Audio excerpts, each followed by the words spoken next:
Saudara-saudari terkasih dalam Kristus, hari ini Rabu 12 Maret 2025 dalam pekan pertama Prapaskah tahun C. Bacaan dibawakan oleh Florentina Setio, Mazmur dilantunkan oleh Nana Puspadewi, dan renungan ditulis oleh Regina R. Himawan. Selamat menekuni Sabda Allah. Mari berziarah dalam pengharapan untuk dunia yang lebih baik.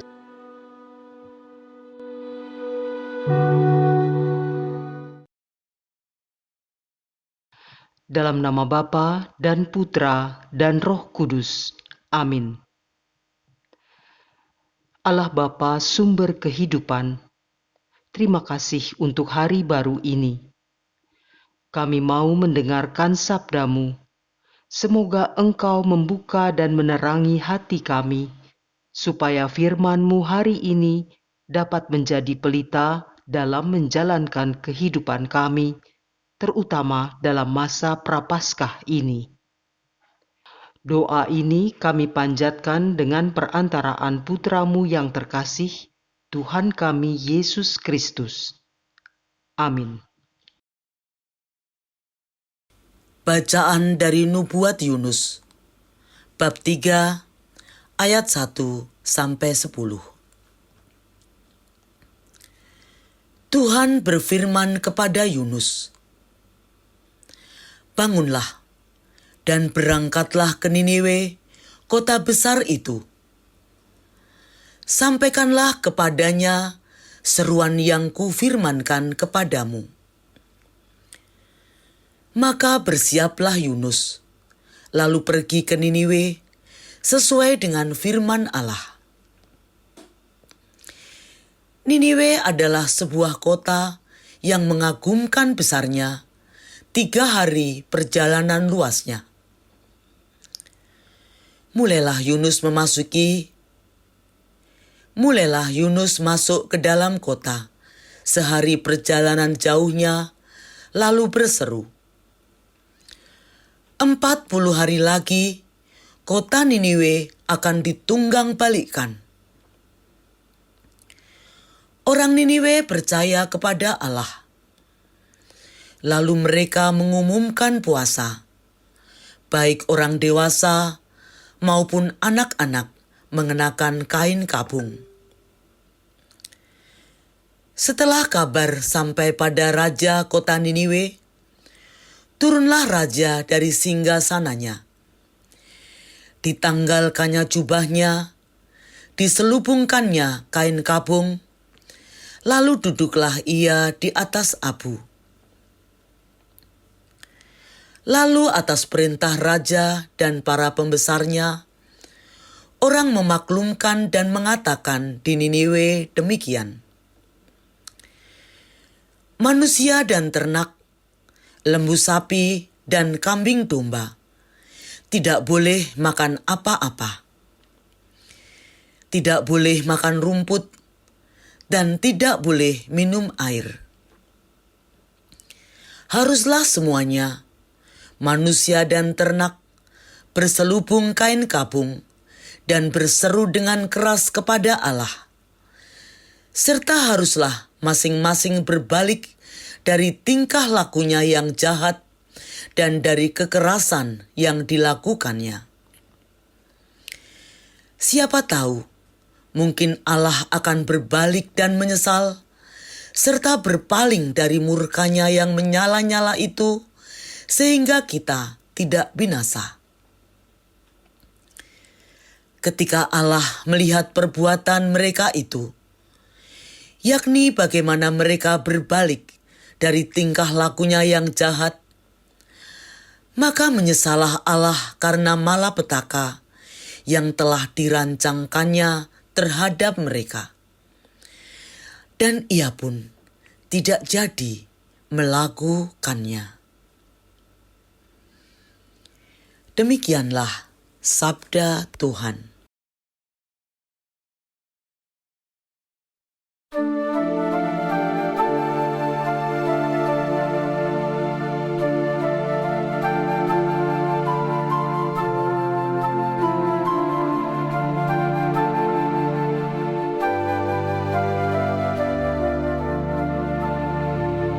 hati yang remuk reda, tidak akan kau pandang hina, ya Allah. Kasihanilah aku, ya Allah, menurut kasih setiamu, menurut besarnya rahmat-Mu, hapuskanlah pelanggaranku, bersihkanlah aku seluruhnya dari kesalahanku, dan tahirkanlah aku dari dosaku.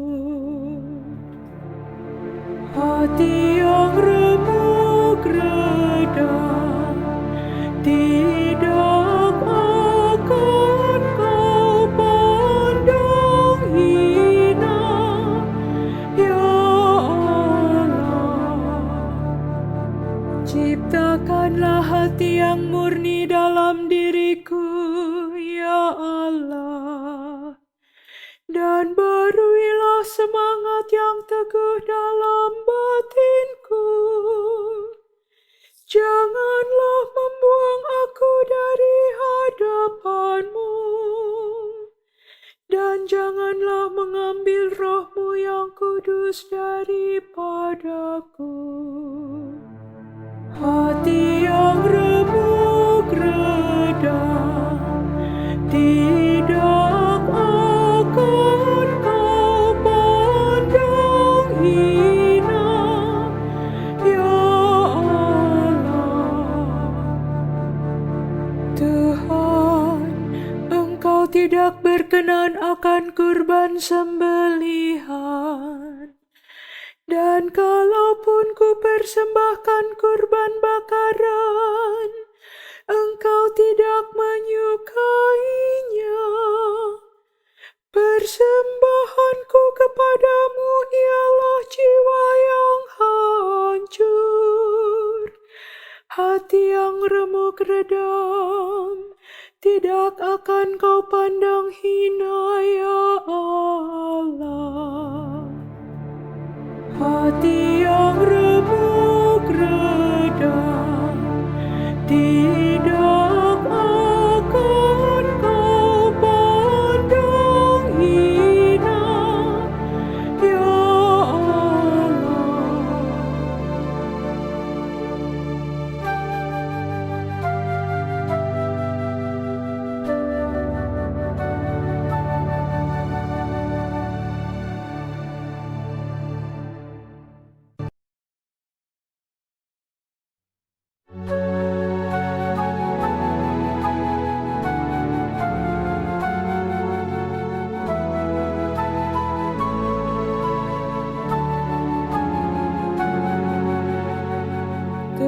Terpujilah Kristus Tuhan, Raja mulia dan kekal.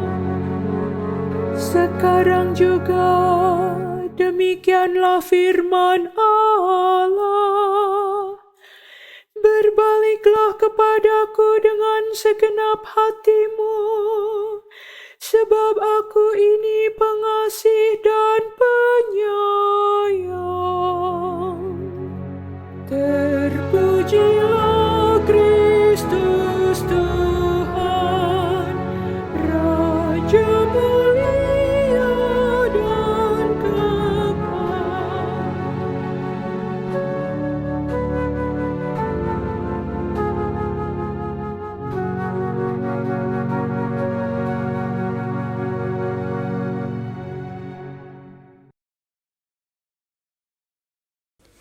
Inilah Injil suci menurut Lukas, bab 11 ayat 29 sampai 32. Sekali peristiwa, Yesus berbicara kepada orang banyak yang mengerumuni Dia.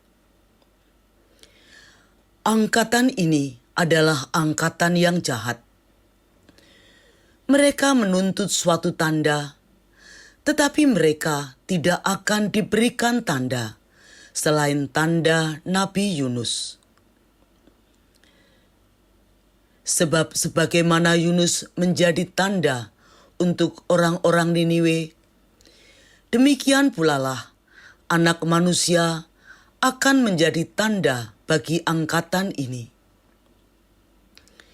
Pada waktu penghakiman, Ratu dari Selatan itu akan bangkit bersama orang dari angkatan ini dan akan menghukum mereka. Sebab ratu ini datang dari ujung bumi untuk mendengarkan hikmat Salomo. Dan sungguh, yang ada di sini lebih daripada Salomo. Pada waktu penghakiman, orang-orang Niniwe akan bangkit bersama angkatan ini, dan mereka akan menghukumnya. Sebab orang-orang Niniwe itu bertobat waktu mereka mendengarkan pemberitaan Yunus. Dan sungguh, yang ada di sini lebih daripada Yunus.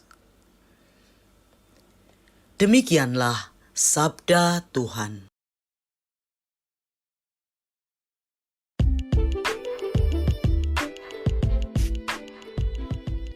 Jangan meminta tanda. Renungan dibawakan oleh Maria Monica.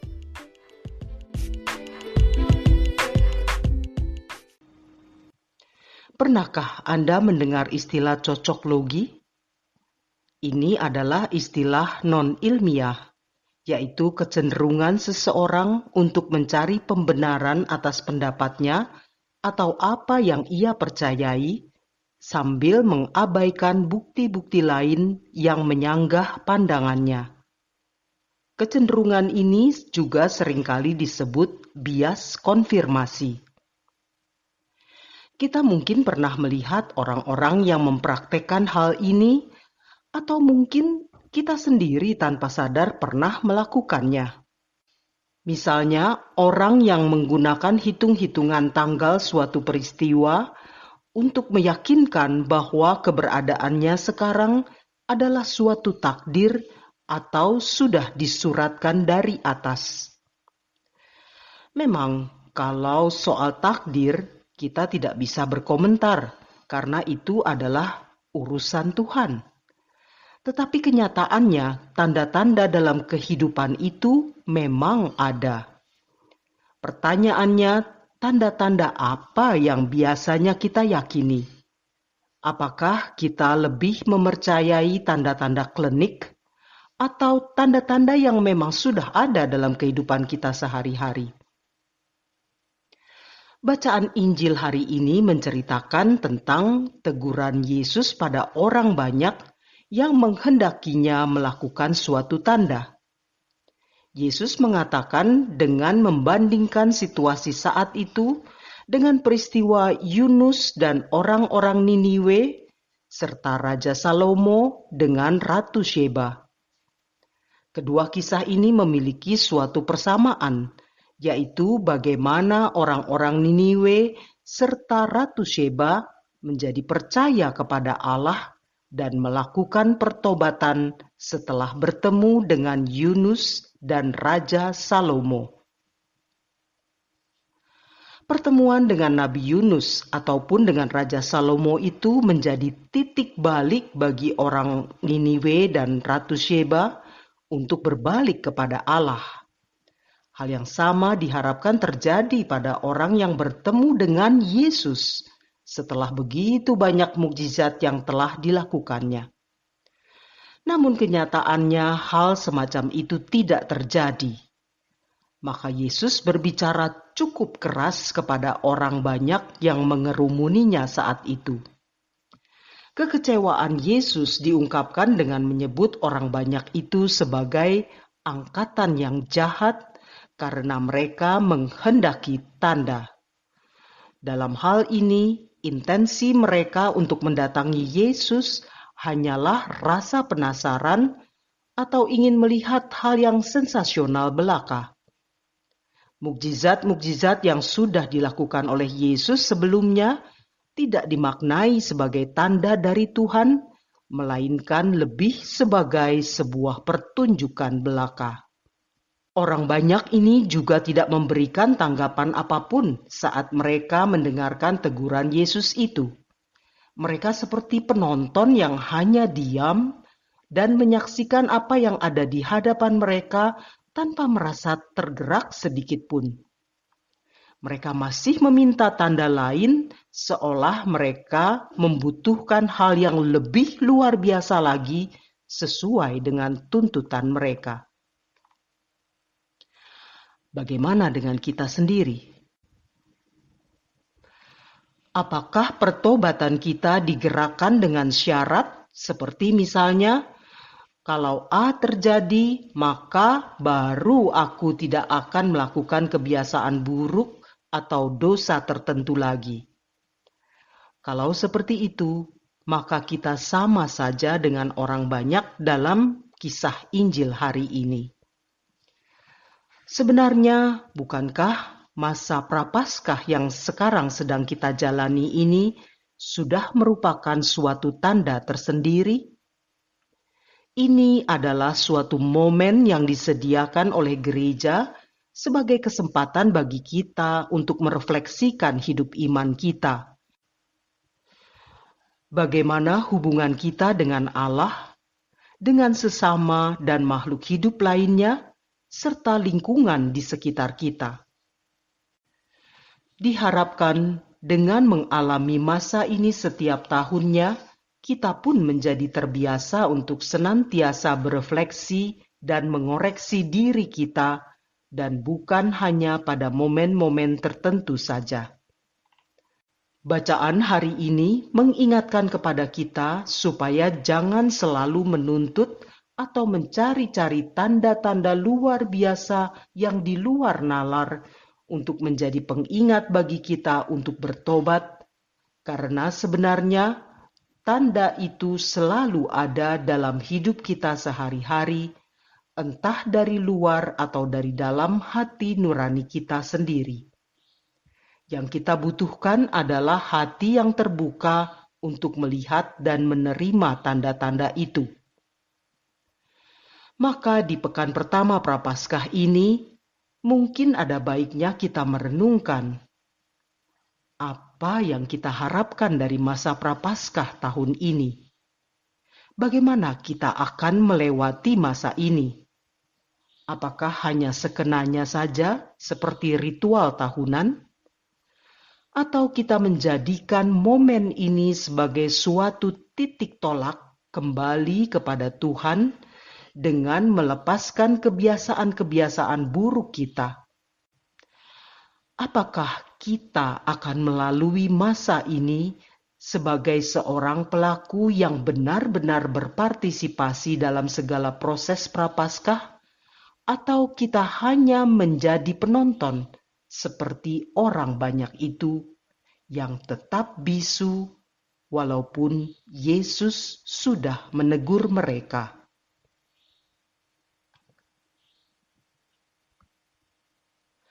Marilah berdoa.